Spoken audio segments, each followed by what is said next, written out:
What did you do in the trad wars, Daddy? The earliest traditional jazz band in the United Kingdom actually was formed in 1943, the George Webb's Dixielanders. And there was a following, and the music became popular on a kind of fairly limited regional basis. However, in the 1950s, it really took off. There were bands everywhere, varying quality. I mean, some incredibly amateur, some rather professional. The whole thing based upon a kind of deep love of the music of New Orleans and the people who played it. A kind of mythology, which, to be frank with you, when examined, in fact, doesn't bear critical examination. But that was the general thing. It was an admiration for this kind of music and the people who created the music. The people who actually played the music, and also the fans, in general, were people who were aware of the world and had opinions. You have to remember, of course, that up until probably, it was certainly before the Second World War, and maybe just afterwards, that young people really didn't have a voice. And then all of a sudden, they had a voice, and then perhaps had disposable income, and rather than just individuals who had to grow up and became adults without any intervening kind of period, it rather changed the whole, radically for some people, changed the nature of society for young people. There was a real sense of kind of protest amongst these kind of individuals. And the threat of the atomic bomb, hydrogen bomb, was around. And trad became their kind of anthem. They banned the bomb marches. Aldermaston always had several New Orleans bands and similar kind of protest parades. Had a traditional jazz band. If there was a sort of local festival, there would always be a trad band on the back of a lorry or riverboat. It was incredible. I mean, it became incredibly popular. There was even a book written by a renowned academic, actually, a sociologist, about the jazz club, based on a study in Huddersfield, in fact, where he discovered, in fact, the people who were playing the music were, in general, what were potentially upwardly mobile individuals, in fact, who were rebellious, and in fact found the whole picture of society something they didn't really approve of, and trad was a way of actually protesting. In general, trad fans were kind of beatnikish, or what became beatnikish later. I mean, lots of beards and kind of very improvised attire, as it were. Scruffy is probably the word we're looking for. Then what emerged on the UK scene was the modern jazz movement, which probably started with the Club 11 and Windmill Street, more or less.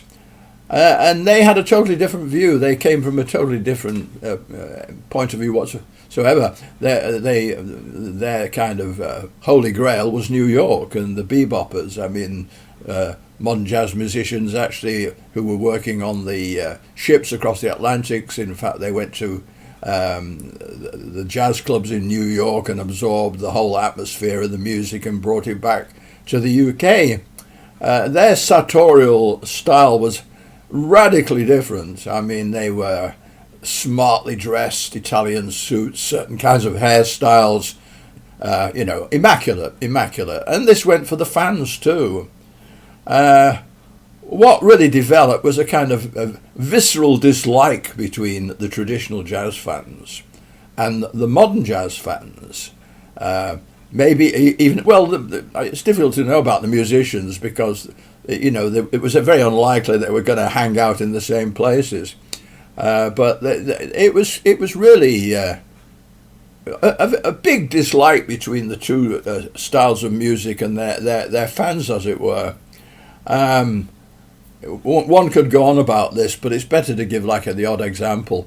Humphrey Lyttelton, who really was a pioneer of New Orleans and traditional jazz in the UK, was doing a concert, I think it was in Birmingham, and he had the temerity to introduce Bruce Turner into the band on alto saxophone.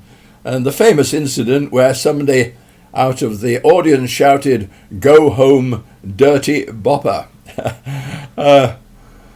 Somewhere, I lost it a long time ago, a cartoon by a distinguished cartoonist and jazz musician, Wally Fawkes, showed a protest movement in London carrying banners with faces you could recognise, people like the Alberts and all kinds of habitués of the London scene, with a big banner saying, "Ban the H-Band." It came to a head in the Bewley Jazz Festival in 1960, which had an annual jazz festival, and it actually developed into a full-scale riot, a musical riot. Can you imagine? There has been some suggestions that in fact it was Mods and Teddy Boys who actually started it, but there's a pretty good evidence, in fact, that there was disagreements because of what was happening on stage between the traditional jazz people and the modernists, and police intervened, people were arrested. It was the end of the festival, as far as I'm aware.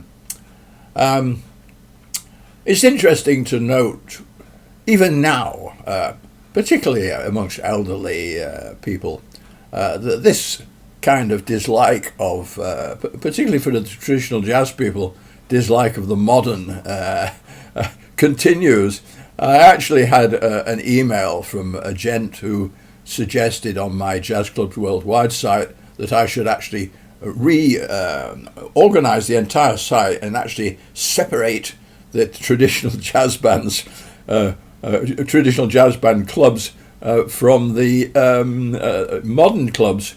And in fact, in the UK, this is in fact, there's quite often a very clear distinction. You have traditional jazz clubs. There's even a website devoted to this, and you have the modern clubs. And it's rare to find a club featuring both kinds of jazz. This is not true in Europe, not at all. I don't think they ever had a traditional jazz, modern jazz fraternity disliking each other. European jazz clubs, quite a few of them, though there are ones that feature one kind of music or the other, but many of them are quite happy to have trad one night or Dixieland or and modern jazz, even free jazz on the other night without any problem. And of course, younger people, they don't know the history of all this and they don't buy into it really. So it was an interesting phenomena, really.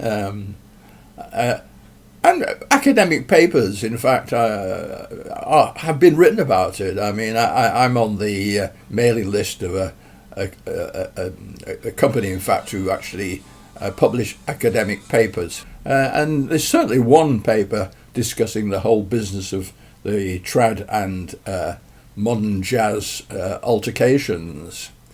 But what one must say this, that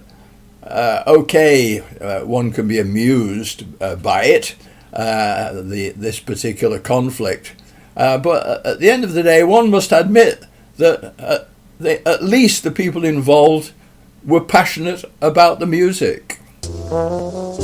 If you've enjoyed this video and would like to see more, please subscribe.